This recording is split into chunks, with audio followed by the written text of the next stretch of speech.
Hello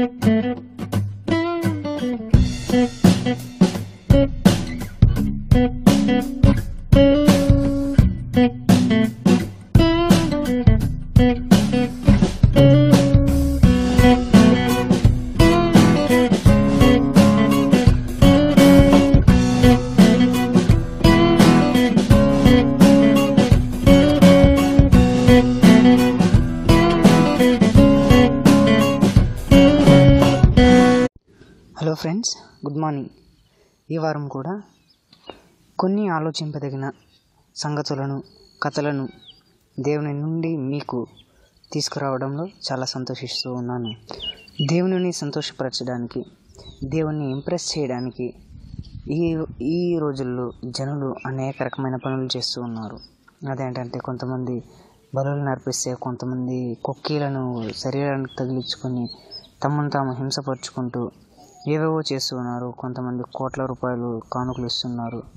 ఇలా చాలా చేస్తున్నారు. కానీ నిజంగా దేవుడు మన దగ్గర నుంచి ఏమి ఎక్స్పెక్ట్ చేస్తున్నాడు అనేసి అంటే, ఒక వాక్యం ఉంటుంది, బలులను అర్పించడం కంటే మాట వినుట శ్రేష్టము అనేసి వాక్యం ఒకటి ఉంది.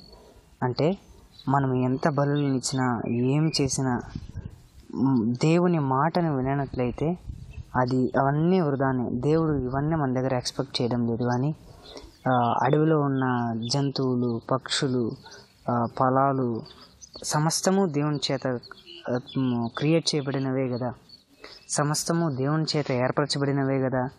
మరలా దేవుడు ఏర్పరిచిన వాటిని మనం దేవునికి అర్పించడం వల్ల దేవుడు ప్రియపడడు కానీ, ఇష్టపడడు కానీ, మన డబ్బులు ఇవ్వడం వలన దేవుడు ఇష్టపడడు. కానీ దేవుని మాటను వినటం వలన దేవుడు సంతోషపడతాడు, ఇష్టపడతాడు. దానినే దేవుడు మన దగ్గర నుంచి ఎక్స్పెక్ట్ చేస్తూ ఉన్నాడు.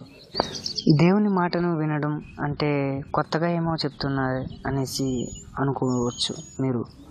దేవుని మాటను వినడం అంటే ఇతరులకు సహాయం చేయడం, ఎల్లవేళలా దేవుని స్తుతిస్తూ, దేవుని నామాన్ని స్మరించుకుంటూ, చెడ్డ పనులకు లేదా దేవునికి ఇష్టం లేని పనులకు దూరంగా ఉండడమే, దేవుని ఎల్లవేళలా స్తుతిస్తూ ఆయనను ఆరాధించడమే దేవుడు మన దగ్గర నుంచి ఎక్స్పెక్ట్ చేస్తూ ఉన్నాడు. దుష్టుల ఆలోచన చొప్పున నడువక, పాపుల మార్గమున నిలువక, అపహాసకులు కూర్చుండ చోటను కూర్చుండక, యెహోవా ధర్మశాస్త్రమునందు ఆనందించుచు దివారాత్రము దానిని ధ్యానించేవాడు ధన్యుడు అని మనం చదువుతున్నలాగున, దుష్టుల ఆలోచన చొప్పున నడవకుండా, పాపుల మార్గంలో నిలువకుండా, అపహాసకులు కూర్చుండే చోట కూర్చుండుకోకుండా ఎల్లవేళలా దేవుణ్ణి స్తుతిస్తూ ఆయన యందు ఆనందించడమే దేవుడు మన యందు ఎదురు చూస్తూ ఉన్నాడు.